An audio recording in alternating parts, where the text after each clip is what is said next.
I decided to go ahead and record the process of giving some of the metal parts a black oxide coating. A few major pieces that go to the miter gauge.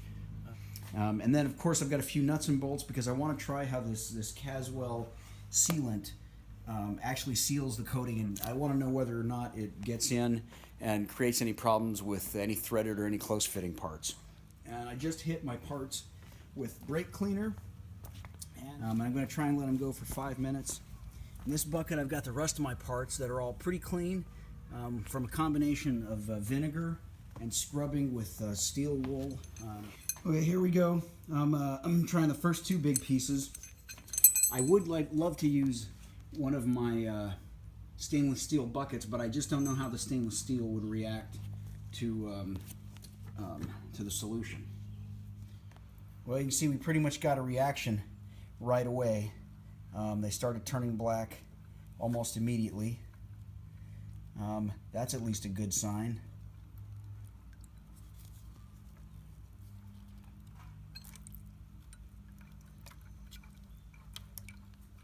You know, at least it's working as advertised so far.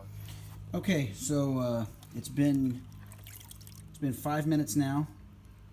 Gonna take this out of here, right into my rinse water,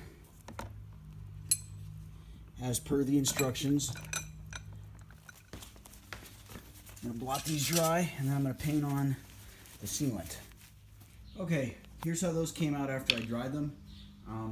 Some of the coating did appear to flash to a little bit of a rustiness. I'm going to go ahead and dip these again.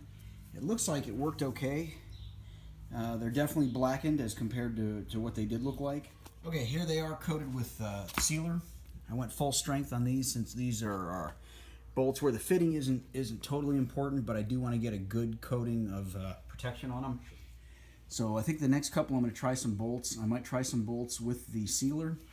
The dry sealer, as well as coating some in oil, and I'll see how that goes.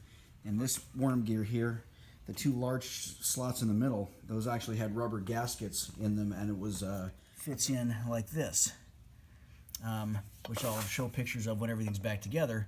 But the concern that I've got is that should be a smooth surface, and I don't want to get any blackening on the area that was protected and shiny before. So